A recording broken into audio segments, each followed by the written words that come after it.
Morning. তোমরা সবাই কেমন আছো? আমি খুব ভালো আছি। আজ আমি কলকাতা থেকে নিজের বাড়ি ফিরছি। সকালবেলা খুব একটা বেশি ঘুম থেকে উঠি না আমি, কিন্তু আজ বাড়ি ফেরার কারণেই তাড়াতাড়ি উঠে পড়েছি। যখন হাওড়া ব্রিজের ওপর দিয়ে বাসে করে যাচ্ছিলাম, এত সুন্দর পরিবেশে মনটা শান্তও হয়ে গেল। আজ আমি ট্রেনে করে একাই বাড়ি ফিরছি। আনন্দ তো আছেই মনে, তার সাথে আছে অল্প অল্প ভয়, আমার পাশের সিটে কে বসবে। আজ আমার এই ট্রেন জার্নিতে তোমরা সবাই আমার পাশে থেকো। আমার এই জার্নিতেই তোমরাও আমায় সঙ্গ দিও। চলো আজকের এই ভিডিওটি শুরু করা যাক। আশা করছি এই জার্নিতে অনেক নতুন অভিজ্ঞতার সম্মুখীন হব আর অনেক স্মৃতি সাথে নিয়ে আগামী জীবনে এগিয়ে যাব। চলো এবার তোমরাও আমার সাথে ট্রেনে উঠে পড়ো। এই ট্রেনটির নাম হাওড়া বালুরঘাট এক্সপ্রেস। এই ট্রেনটি হাওড়া থেকে সকাল 7:50 ছেড়ে দেয়। এই ট্রেনে আমায় প্রায় 11 ঘন্টা থাকতে হবে। আর এই দেখো না কাণ্ড, আমি তোমাদের বলতেই ভুলে গেছি, আমার গন্তব্য স্টেশনের নাম গঙ্গারামপুর। আমার সিট ছিল সাইড লোয়ার স্লিপার ক্লাসে। ট্রেনের জানলার সাইডের সিট পেলে বোঝাই যায় না কখন বাইরের প্রাকৃতিক দৃশ্য দেখতে দেখতে সময় কতটা পেরিয়ে গেছে।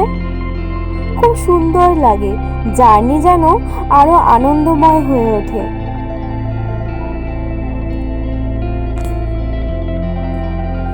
ট্রেনটা ফাঁকাই ছিল, কেন জানি না, হাওড়া থেকে যাওয়ার সময় ট্রেনটা প্রায় ফাঁকাই থাকে।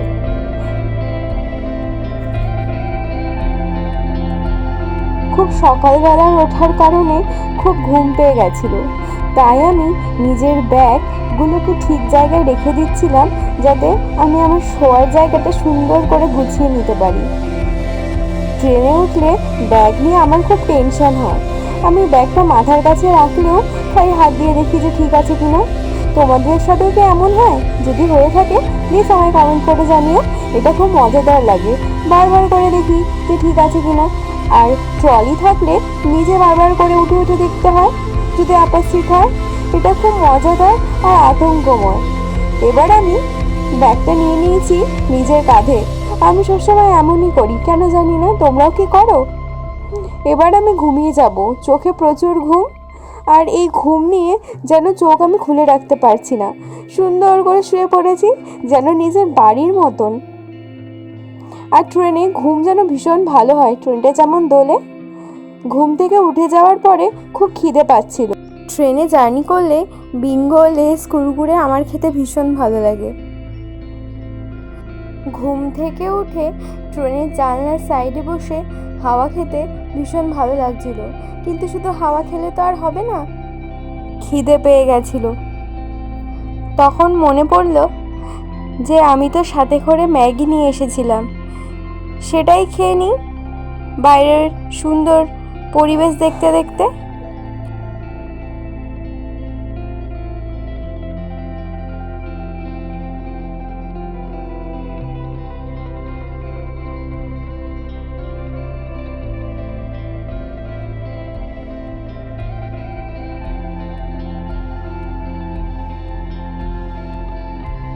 বাইরে থেকে হাওয়ার সাথে প্রচুর ধুলোবালি ভেতরে আসছিল, তার কারণ হিসেবে আমি ট্রেনের জানলাটা আটকে দিলাম। জানো তো, ট্রেনের জানলাটা আমি প্রথমবার আটকে দিলাম, তারপরে আবার খুলে গেল। সেই জন্য আমি দ্বিতীয়বার আবার চেষ্টা করে, জোর করে বলতে পারো, আবার ট্রেনের জানলাটা আটকালাম। মাঝে মধ্যে ভাবতে খুব অবাক লাগে, যাদের সাথে কোনো রক্তের সম্পর্ক নেই তাদের থেকে এত ভালোবাসা, যত্ন, আদর, স্নেহ, আশীর্বাদ পাওয়ার যোগ্য কিনা। এই মানুষগুলোকে আমি আমার জীবনে পেয়ে নিজেকে সত্যি লাকি মনে করি। তোমরা এভাবেই আমার পাশে সারা জীবন থেকে যেও। আর ম্যাগিটা সত্যিই খুব সুন্দর হয়েছিল। সুন্দরী আমার জন্য অনেক ভোরবেলা উঠে এই ম্যাগিটা ভালোবেসে করে দিয়েছিল, কারণ সে আমাকে নিয়ে চিন্তা করছিল সারাদিন আমি ট্রেনে কি খাবো যদি না খেয়ে থাকি। আমার নিজের মায়ের পরে সুন্দরী বোধহয় প্রথম যে আমাকে ভোরবেলা উঠে রান্না করে দিয়েছে ম্যাগি।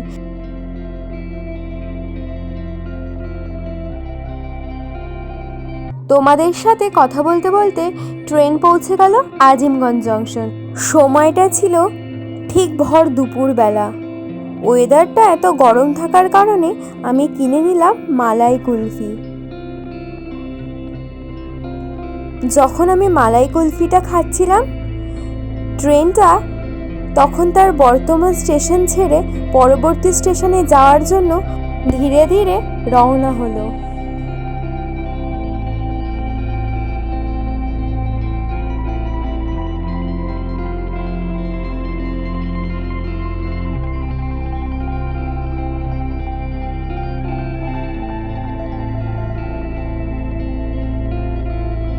মালাই কুলফি খেতে খেতে আমি ট্রেনের জানলা দিয়ে বাইরেটা দেখছিলাম।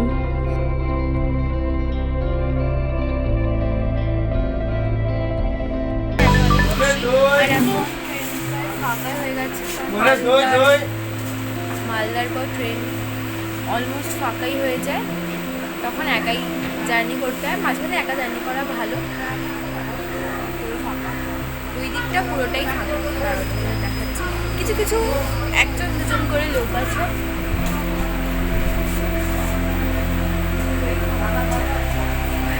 একদমই অল্প অল্প করে লোকজন আছে।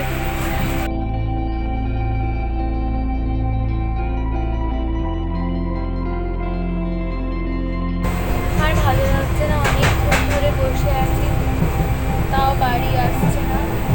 আর আশা করি আর দুটো স্টেশন পরেই আমি আমার বাড়ি পৌঁছে যেতে পারবো, তারপরে একটু রিল্যাক্স লাগবে। পুরো ট্রেন প্রায় ফাঁকা। আমার মা দাদাও চলে এসেছে, তারা ঘুমিয়ে পড়েছে। আমাদেরকে দেখাচ্ছে আসলে অনেক সকালে উঠেছে আর এখন টায়ার্ড হয়ে গেছে, এই জন্য আমিও বড্ড বিধ্বস্ত হয়ে পড়েছি। আর ভালো লাগে না। মালদার বোন থেকে এত আসতে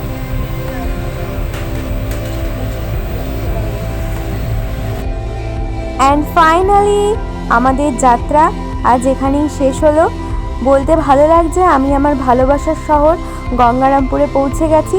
ট্রেন থেকে নেমে টোটো করে আমাদের বাড়ি যেতে খুব বেশি সময় লাগে না। অবশেষে 11 ঘন্টার জার্নি কমপ্লিট করে পাড়া দিয়ে হেঁটে বাড়ি যাওয়ার জন্য আমি একটুও ক্লান্তি বোধ করছি না, কারণ বাড়ি ফেরার আনন্দই আলাদা। আমি এখন বাড়ি পৌঁছে গেছি আর এখানেই আজকের ব্লগটা এন্ড করছি। ভিডিওর কোথাও কিছু ভালো লেগে থাকলে অবশ্যই to like, share, comment and subscribe. আর এভাবেই সাথে থেকো, পাশে থেকো, সাপোর্ট করো। নেক্সট ভিডিওতে আবার দেখা হচ্ছে। টাটা।